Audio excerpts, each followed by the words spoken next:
ગુજરાત કોંગ્રેસના સંગઠન સૃજન અભિયાન અંતર્ગત અરવલ્લી જિલ્લા મહિલા કોંગ્રેસના પ્રમુખ તરીકે ડોક્ટર ઉષા રાઠોડની નિમણૂક કરવામાં આવી છે. મોડાસા સ્થિત ડોક્ટર રાઠોડ શિક્ષણવિદ છે અને વિવિધ એનજીઓ સાથે જોડાયેલા છે. તેઓ હાલમાં જિલ્લા કોંગ્રેસના ઉપપ્રમુખ તરીકે સેવા આપી રહ્યા છે.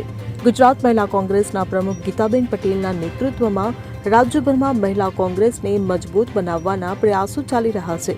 આ અભિયાન હેઠળ શિક્ષિત અને સક્રિય કાર્યકરોની પસંદગી કરવામાં આવી રહી છે. ડોક્ટર રાઠોડે તેમની નિમણૂક બદલ જિલ્લા મહિલા કોંગ્રેસના પ્રભારી નીરુબેન પંડ્યા, પ્રદેશ પ્રમુખ ગીતાબેન પટેલ અને રાષ્ટ્રીય મહિલા કોંગ્રેસના પ્રમુખ અલકા લાંબાનો આભાર માન્યો હતો. તેઓએ મોંઘવારી, બેરોજગાર અને ભ્રષ્ટાચાર સામે લડવા માટે વધુ મહિલાઓને પક્ષ સાથે જોડવાનો પ્રયાસ કરશે હોવાનું જણાવ્યું હતું. ત્યારે જિલ્લા કોંગ્રેસના આગેવાનોએ ડોક્ટર રાઠોડની નિમણૂક પર શુભેચ્છાઓ પાઠવી હતી.